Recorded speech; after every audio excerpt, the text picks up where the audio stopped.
Pada saat yang sama, seekor naga emas perlahan muncul di punggung Chen Ping, dan tekanan darah yang mengerikan mulai menyebar di tempat Wuwang. Semua orang merasakan tekanan naga emas, dan wajah mereka berubah lagi dan lagi. Melihat pemandangan ini, alis Huo Zhao tiba-tiba mengernyit, dan dia menatap Chen Ping, sangat terkejut. Tekanan darah dari kata-kata ini benar-benar mengerikan. Pada saat ini, perasaan tidak enak muncul dalam hati Huo Zhao. Chen Ping ini sama sekali bukan seorang kultivator manusia. Darah naga emas di tubuhnya sungguh mengerikan. Siapakah sebenarnya orang ini? Huo Zhao memandang Huo Zhenfeng yang tidak jauh dan bertanya. Jika keluarga Huo memprovokasi seseorang dengan status dan latar belakang, itu akan membawa bencana bagi keluarga Huo. Penatua, Chen Ping ini hanyalah seorang kultivator biasa. Dia menghancurkan 10 istana kuil ilahi dan menaklukkan 10 penguasa istana. Dia juga memiliki dendam terhadap kuil ilahi. Setelah Huo Zhenfeng tahu bahwa Huo Zhao adalah penguasa kuil ke-8, dia juga mulai berbicara tentang Chen Ping yang mengikuti kuil. Huo Zhao mengerutkan kening saat mendengar ini. Sepertinya tidak ada cara yang dapat dilakukannya untuk mengatasinya.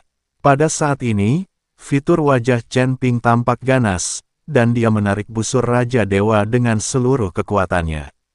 Dengan setiap peningkatan kekuatan busur Raja Dewa, konsumsi pada Chen Ping menjadi lebih besar, dan ini berbanding lurus. Namun, Chen Ping baru saja menerobos dan menaiki 2 alam kecil dalam satu tarikan napas, yang memungkinkan Chen Ping menarik busur Raja Dewa lagi. Tali busur ditarik, dan bulu anak panah hitam perlahan terbentuk di busur Raja Dewa. Saat bulu anak panah terbentuk, aura mengerikan bergetar antara langit dan bumi.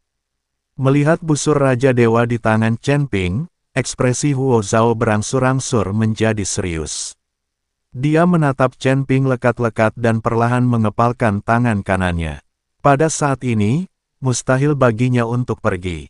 Karena Chen Ping mempunyai dendam terhadap kuil, maka sebagai penguasa kuil ke-8, dia harus mengatasinya. Huo Zhao menyipitkan matanya, tiba-tiba menyerbu ke depan dan meninju Chen Ping terlebih dahulu. Dengan pukulan ini, semua yang ada di dunia seakan hancur. Chen Ping juga melepaskan tali busur, dan anak panah hitam itu terbang di udara dan langsung menuju ke arah Huo Zhao. Tak satu pun dari mereka mengelak.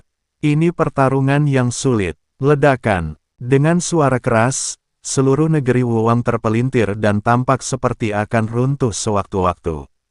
Chen Ping mundur puluhan mil, memuntahkan darah dari mulutnya, dan tubuhnya mulai retak. Dan kali ini Huo Zhao juga dipukul mundur, dan tubuhnya menjadi lebih ilusi. Huo Zhao menatap Chen Ping dengan tak percaya. Kekuatan anak panah tadi benar-benar membuatnya merasa takut. Anda harus tahu bahwa dia abadi. Sekalipun itu bukan tubuh aslinya, sangat mudah baginya untuk menghancurkan seorang kultivator Mahayana. Namun kini, dia benar-benar dikalahkan oleh seorang kultivator Mahayana.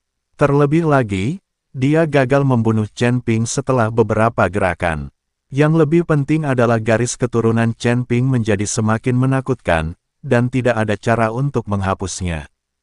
Huo Zhao merasa bahwa Chen Ping semakin tidak normal. Nak, biarkan aku membantumu. Jika aku tidak merasukimu, kau akan benar-benar mati. Melihat ini, Raja Iblis Ciyun tidak punya pilihan selain merasuki tubuhnya untuk membantu. Kalau tidak, bagaimana kalau Tuan Si tidak datang dan Chen Ping benar-benar dipukuli sampai mati? Oke, Chen Ping mengangguk, senior, Anda dapat melakukan apapun yang Anda inginkan. Paling buruk, saya akan menyerahkan tubuh fisik saya. Chen Ping juga sangat marah. Begitu banyak pendeta dari kota matahari bulan mati demi aku. Balas dendam ini harus dibalaskan. Kejam sekali. Raja Iblis Ciyun tercengang. Kamu harus membunuh orang ini, kalau tidak semua biksu di kota matahari bulan akan mati sia-sia. Kata Chen Ping. Jangan khawatir, si idiot ini hanya makhluk abadi kecil, dan dia bahkan belum menjadi makhluk abadi yang sebenarnya, tidak ada yang perlu dikhawatirkan. Raja Iblis Ciun menjilat bibirnya dan berkata, sudah lama sejak terakhir kali dia berolahraga, dan Raja Iblis Ciun mulai tidak sabar. Senior, ayo, kesadaran spiritual Chen Ping memasuki tubuhnya, memungkinkan Raja Iblis Awan Merah mengambil alih tubuhnya. Ledakan, tubuh Chen Ping tiba-tiba meledak dengan energi iblis, dan seluruh temperamennya berubah drastis. Huo Zhao memandang Chen Ping, yang tiba-tiba tampak seperti orang yang berbeda, dan tidak bisa menahan diri untuk tidak mengerutkan kening. Apa yang kau lihat? Kemarilah, sampah kecil. Chen Ping melambai ke arah Huo Zhao. Huo Zhao tertegun dan menatap Chen Ping, beraninya kau mengatakan itu padaku. Kau mencari kematian. Setelah berkata demikian, Huo Zhao melangkah maju lalu melayangkan pukulan. Melihat ini, Chen Ping juga melayangkan pukulan tanpa menggunakan busur Raja Dewa. Ledakan, dua cahaya tinju yang sangat berbeda tiba-tiba meledak dan saling bertabrakan dengan hebat. Tinju saling beradu dan langit serta bumi menjadi kacau. Kalau saja tidak ada tangga menuju surga yang menopangnya, tanah hampa itu sudah runtuh sejak lama. Siapa kamu? Huo Zhao menatap Chen Ping dengan kaget. Dia hanya menghadapi Chen Ping dengan perlawanan yang kuat, tetapi Chen Ping menerimanya tanpa cedera. Ini sungguh keterlaluan. Aku adalah leluhurmu. Setelah Chen Ping selesai berbicara, dia melayangkan pukulan. Chen Ping benar-benar mengambil inisiatif untuk menyerang. Ini terlalu banyak. Huo Zhao juga menjadi cemas. Bagaimana mungkin dia memalingkan mukanya ketika dimarahi oleh seorang kultivator Mahayana? Setelah berkata demikian, Huo Zhao pun melayangkan pukulan. Keduanya kembali ke alam, tidak menggunakan senjata, hanya mengandalkan kekuatan murni untuk bertarung langsung. Ledakan, dengan satu pukulan, seluruh tanah Huoang terdistorsi, dan sosok Chen Ping dan Huo Zhao menghilang, seolah-olah mereka terjebak dalam kehampaan yang terdistorsi.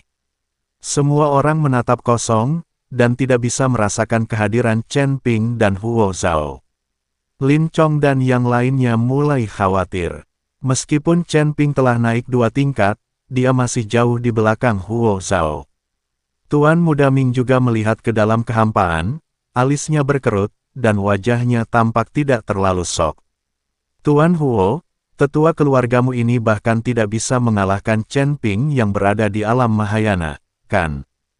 Qian Xiaohan bertanya pada Huo Zhenfeng. Bagaimana mungkin? Keturunan langsung keluarga Huo semuanya ada di surga, mereka semua abadi, bagaimana mungkin mereka tidak bisa mengalahkan Chen Ping?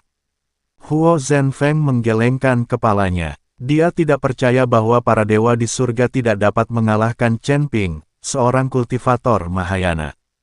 Itu terlalu keterlaluan. Namun kini tak seorang pun dapat menemukan sosok Chen Ping dan Huo Zhao, bahkan nafas mereka pun tak dapat dirasakan.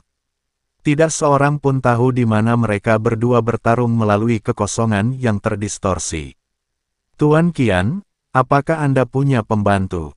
Tuan Muda Ming bertanya pada Qian Xiaohan.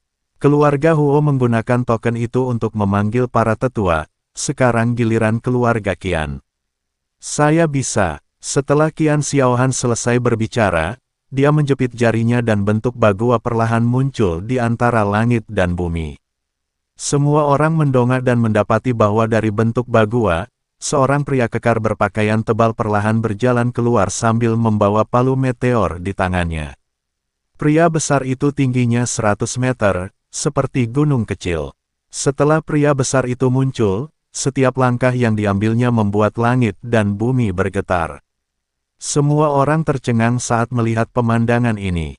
Siapa yang memanggilku? Pria besar itu menundukkan kepalanya dan melihat sekeliling dan berkata, Tuan Pelindung, aku adalah pemimpin Qianmen. Aku memanggilmu karena Qianmen sedang dalam masalah. Qian Xiaohan bergegas maju dan berkata dengan hormat. Penjaga itu melirik Qian Xiaohan dan mengangguk, dia benar-benar tahu cara menyimpulkan Dao. Itu benar. Katakan padaku siapa dia dan aku akan menghancurkannya. Suara penjaga itu bagaikan guntur dan dia memandang semua orang dengan jijik. Dia orang bernama Chen Ping. Kalau dia muncul, tolong pukul dia sampai mati. Qian Xiaohan berkata, tidak masalah. Penjaga itu mengangguk. Karena aku berjanji untuk melindungi Qianmen selama 3000 tahun, aku pasti akan melakukannya. Pada saat ini, Li Chunfeng menatap Nan Batian dan berkata, Batian, kamu juga sudah tumbuh besar. Jika kamu berkelahi dengan seorang pria dan membandingkan ukuran tubuhmu dengannya, kamu akan membuatnya takut setengah mati. Jangan khawatir, aku akan istirahat dan memakan beberapa batu peri. Nan Batian terus menyerap batu peri dan memulihkan kekuatannya. Setelah pulih sepenuhnya, ia dapat tumbuh setinggi 100 meter dan tidak akan takut sama sekali pada makhluk besar ini.